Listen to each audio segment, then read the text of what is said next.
So I see you've got some questions over there, which we'll get to. But I wanted to start out this retreat with you all discussing why we are here and what the practice of meditation, what the goal of it is, what the idea of it is.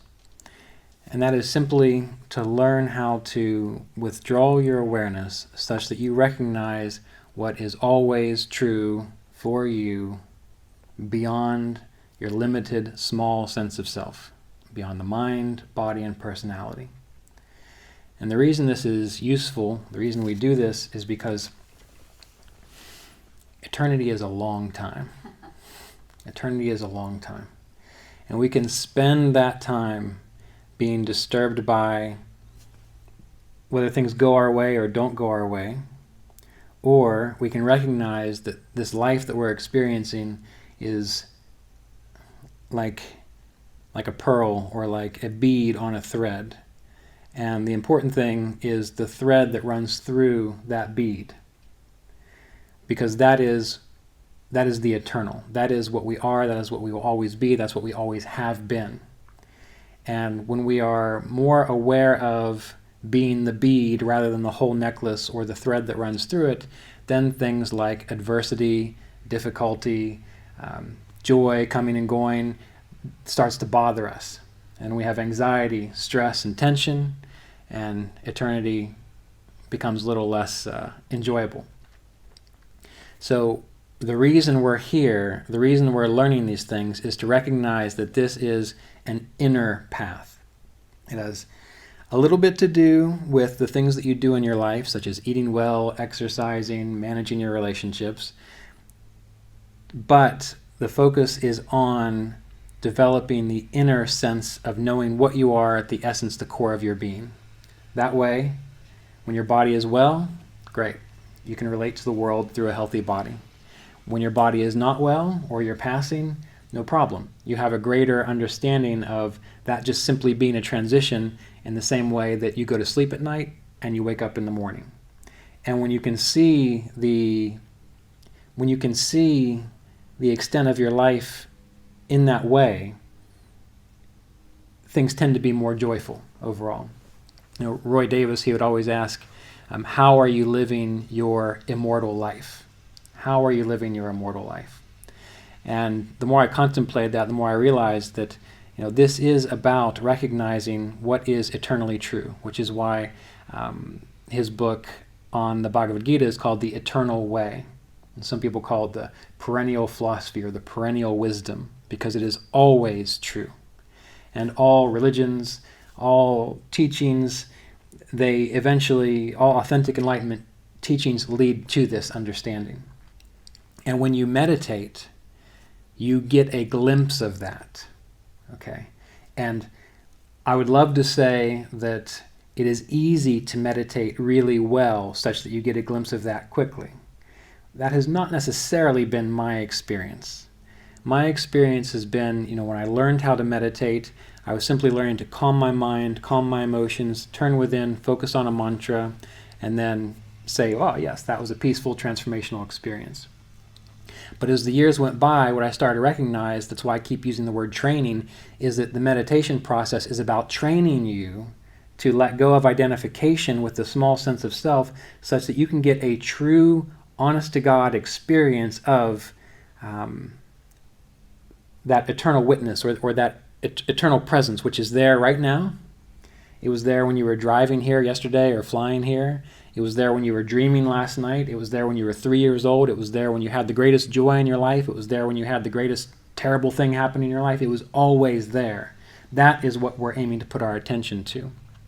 The difficulty behind it is that our society and this world tends to put more of an emphasis on defining who and what we are by our body, our mind, our personality, right? And you see people who suffer because of that all day long, every day. And the difficulty in this path is that you are having to interact in a world from a very different compass, a very different framework. And part of the training is learning to catch those glimpses, those insights, so that you can stay there. But also part of the training is learning to hold yourself in that internal state such that you recognize the changes as they rise and fall within the world. And that even goes so far as to say you are expressing in this world through a mind, a body, a personality, and sometimes you're going to be happy, and sometimes you're going to be sad, and sometimes you're going to be angry, and sometimes you're going to be anxious. But the more you turn within, the more you start to see those the same way that you see the clothes that you are wearing, right? You start to recognize that, oh, right now, I feel like interacting in this way, and I have this emotion, but you are not pulled into it. You are not sucked into it such that you lose yourself. So the whole point of this is recognizing what you are in the same way that when you are dreaming, every now and then, you're dreaming, right? Have you had an experience like that where you're dreaming, you're asleep, your body's asleep, and then you recognize, wait a minute, this is a dream. And then everything changes. Might not be that you can actually control the dream, but because you know it's a dream, you are no longer troubled by or pulled into whatever is happening in that dream. So this happens in our waking life as well. Every now and then you catch a glimpse where maybe you're really frustrated about something. You recognize, that really isn't that big of a deal, even though your body and your mind is still acting like it is, right? And so the more that you pull yourself within and you're able to see this, you recognize that this is an inner path. That what is most important is the inner aspect of yourself. Now, the book that I have here, I don't really know if they have the same kind of hardcover and sort of look that this does, The Holy Science. I got this probably when I first came to CSA about 20 years ago. But this was written by Swami Sri Yukteswar, in the middle there. He was the teacher of Yogananda. And the reason I want to pull out this book is because there is a section in it towards the end where it describes being baptized in the Spirit. Now, we're not talking about the typical Christian methodology of baptism where you'll shake on the floor after it happens. You might. But the way Sri Yukteswar is approaching it is he's simply indicating that when you meditate, something happens which slowly starts to lessen your attachment to everything you thought was so important, and you start to wake up to that inner sense of what is true for you. Now, this morning when we meditated, I asked you to listen, to see if you could hear a sound. And you've heard me talk about this before, the Om vibration. And Sri Yukteswar talks about this as the pranava, and he attributes it to Om and the idea of the Amen, and that is considered to be the evidential aspect of God or divine consciousness. The evidential aspect, meaning that which we can perceive, that our little Ryan and little John and little Robert, and that we can actually, that little part of us can experience and perceive. And it is as close to the reality of this wholeness of life, of God, that the little us can comprehend. But it's pretty close. And what Sri Yukteswar mentions is that when we practice meditation, when we do our Kriya Pranayama, when we do our mantra, when we do chanting through the chakras, we're learning to pull our awareness within such that we can begin to become aware of that current and that sound. Now, if you're not interested in waking up or clarity, what this does to a lot of people is what happens when, if you've ever tried to take two magnets and you get the poles wrong and you try to push them together and it kind of like pushes off each other. It's like it won't quite go together. Do you know that feeling that I'm talking about? Mm-hmm.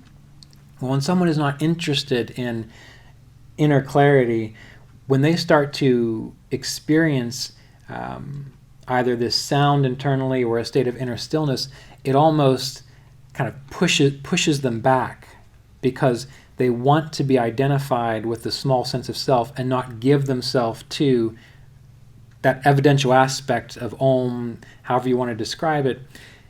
because it is by going into that that you lose your small sense of self.